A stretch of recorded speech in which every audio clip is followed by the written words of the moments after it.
Trinidad Chambliss he's the guy. He's for real. He's like Mr. Garvey. He's been teaching at the inner city for 20 years, and he's for real. Welcome to Saturday versus Sunday. I'm John Barbin. With me is Jeff Dover, and let's talk football. We're a couple of football fans. We watch college football and NFL, and this is our LSU Ole Miss review. What are your initial thoughts?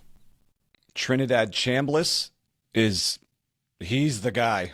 He's for real. He's like Mr. Garvey. He's been teaching at the inner city for 20 years, and he's for real. Simmons was really good, but this guy is fitting in the offense terrific. He throws, he's fits perfectly what they want to do. He's with the read option stuff, throwing the ball, distributing it. He can run. You need the threat for running in this offense, and he can do both. But to pass for over 300 yards and run for 70 yards, he was terrific. So it's they've got their QB, which is really good if you're an Ole Miss fan. Yeah, Simmons is not seeing the field for the rest of the year. This guy is awesome. He goes for 385 from scrimmage, 314 through the air, and the one pick was kind of a chintzy, bounced off his receiver. Yeah, it was a tip ball.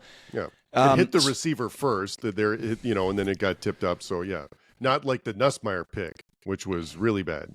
And the Nussmeier's first touchdown was also should have been a pick. Yep. So here, this is an ongoing theme. We just covered the Oregon Penn State game. Check that out if you want. The younger QB is better than the experienced QB coming in. Yep. Yeah. So Dante Moore looked way better than Drew Aller. Chambliss looks way better than Nussmeier. Nussmeier, he's playing his way out of the first round. Drew Aller's playing his way out of the first round. And right now, I think any scout would take Chambliss or Dante Moore over either of those guys. Yeah, and it's really,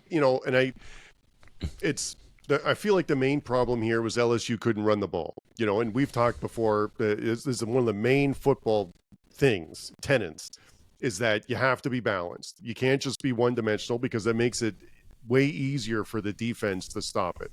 So once it was apparent they were not able to run the ball, then Ole Miss, there's just so many different ways you can tackle it now. You can drop 8 all the time because you don't have to worry about the run, or you just flat out blitz, just knowing that you can put pressure on the quarterback. So it makes it's easier to defend and easier for the defense. So and I feel bad for Nussmeier because if they had a semblance of a run game, this would feel really different. But there's too many times where he doesn't look as good as I thought he should. Similar to what we said about Drew Aller in that last one. He's a senior. He should be better.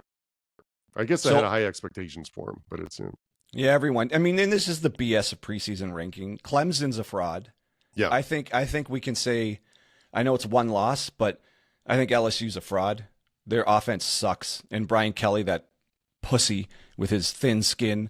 I wonder if he's going to complain again. Oh, why are you talking about the offense? Like his bullshit in his press conference last week, because your offense sucks, Brian Kelly. If you're watching this, I know you're not. But, and the amount of money you make. Okay, so I'm talking to Kelly. The amount of money you make, and the emotional investment the fans have, and people donate and all of that stuff. They have every right to ask you about your bullshit offense. Yeah, and because they're looking at you thinking you make $10 million to put this garbage on the field. Well, and what adds to that too is that they look like they have players. It's not like they're. It's not like you just took over a team and you're trying to get something together. You need to get more stuff in the portal. These are quality people. A lot of these people are going to be drafted. Barry is a running back, and he's a freshman, true freshman, but he looks good. He looks very talented, but they. I don't know. It's just that they weren't able to get it done, and it does fall on him, and he shouldn't take it personal. It's because that's his responsibility. So I mean, I think the best thing that could have happened to Ole Miss is Chambliss getting to start. Now that's a terrible thing to say about Austin Simmons, but sometimes. Yeah. Like Drew Bledsoe and Tom Brady. Sometimes an unfortunate thing, and that doesn't mean that Simmons won't be a good QB, and he'll transfer somewhere, because I just cannot see Chambliss ever lose. He's just not. As long as Chambliss is here, this is his job. There is no way Simmons is going to see the field with this guy here.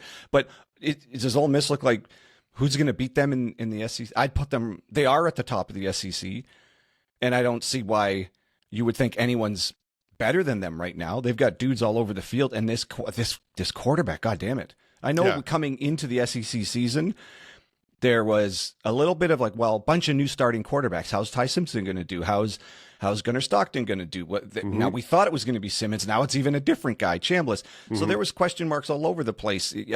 What's his name at Florida? He had 6 starts, Lagway. But it's like, well, it's okay. So now this is he's got the whole season in front of him.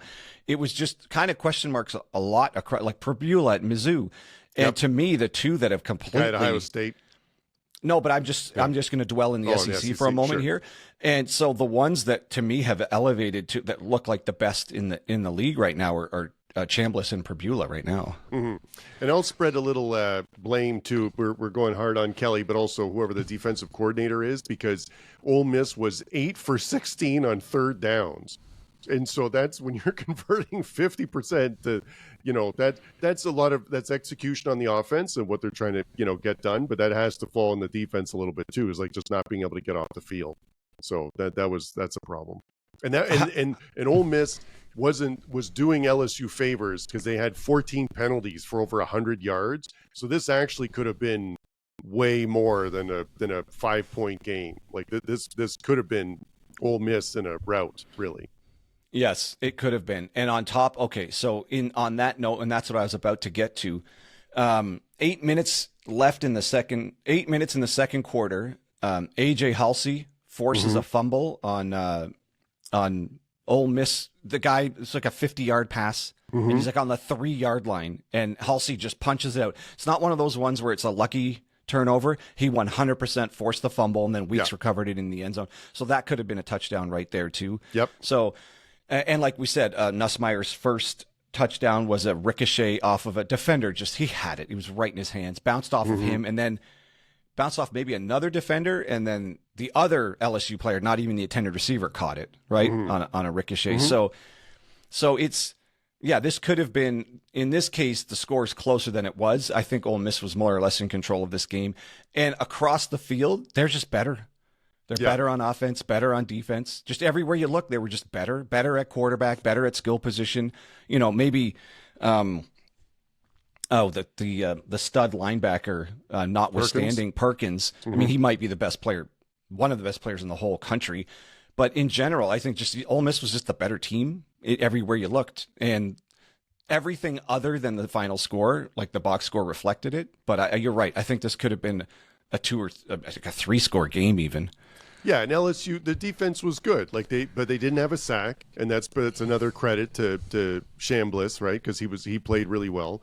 The LSU's defense did have 5 tackles for a loss, so it is a good defense. But the Ole Miss just executed better than them on offense and defense, and that was the difference. And Nussmeier's numbers could have looked a lot worse because, like you said, the first touchdown pass was a ricochet, and the pick was really bad. Like, so he played poorly. So yep.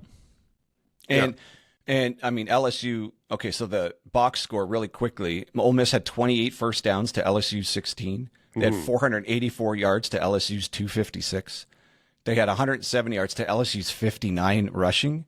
That is so, like, to your point, that's it right there. And I mean, LSU won the turnover battle. They only had the one pick. And Ole Miss, like we said, had the pick that wasn't really the quarterback's fault, but then the fumble was going in for a touchdown, and it was a forced fumble. And Ole Miss had the time of possession 23-20 to 27-40. So, like, across they're just the better team here. And I think. So, I mean, Arrow's pointing up for Ole Miss. They look great. I love Kiffin there. This just seems to work there. It's a great fit. Lacey looks amazing, too. I wanted to make a note of that, too. He's like 5'11", 200. It's a prototypical running back size, that he's fast but also strong, always falls forward, right, which is a great running back to have in that type of offense. So it fits really well with throwing it around from Trinidad, and it's just it's a fun team. Ole Miss has always sort of had, even with Hugh Freeze before, and now with the Kiffin, like it's fun when they're fun to watch, and that's exactly what they are right now. Yeah, Kiffin puts fun teams on the field, and this gets back to the coaching thing. Their offenses are good almost no matter who's quarterbacking them. Mm-hmm. Like, doesn't matter who's there. It works because Kiffin knows how to coach it. Mm-hmm. Whereas with Kelly, everywhere he goes, the offense is sort of like, ho hum. Then all of a sudden he has Jaden Daniels, and then now he can't recreate that at all with Garrett Nussmeyer. But at Notre Dame, his offense has never looked this much fun.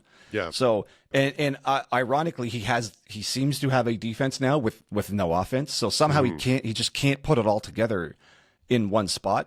But Ole Miss looks like they could be there at the end in the SEC for sure. Yeah, and the really hard part for LSU too, I said it before, is that they've got players. Like, they're highly rated recruit, like the size, strength, and speed. Like, they look like they can. They're really good, and it really does. That's why people are so hard on Kelly, because it really feels like in this case it's falling on the coaching. If you're an LSU fan, you're like, we've got everyone we need, and it's not working. So that's why it really feels like a coaching issue. I think the biggest thing is Nussmeier he hasn't taken a step. He looked like he hit his ceiling last year, and he's just stuck right at that same spot. They're just inexplicably dropping games to what people would think are weaker teams. Whatever it is, him and Aller and Klubnik. The story this year is the three most experienced QBs on three powerful teams that everyone thought has a chance to go to the championship. Looks like none of them are going to do it. And in all three cases, it looks like the limits of the quarterbackers is the reason they're not going to do it. Yeah, and Nussmeier might be injured. He might be still battling with something because he got hit like with a rib thing or something, or a leak or whatever. But so that might be part of it too. But either way, this isn't. I don't think this is how he wants. I think he thinks he should be able to play better too. I mean, if you ask him. Yeah. And part of it's his decision making, and maybe physically he just can't get what he wants done. But there's definitely something wrong with this offense.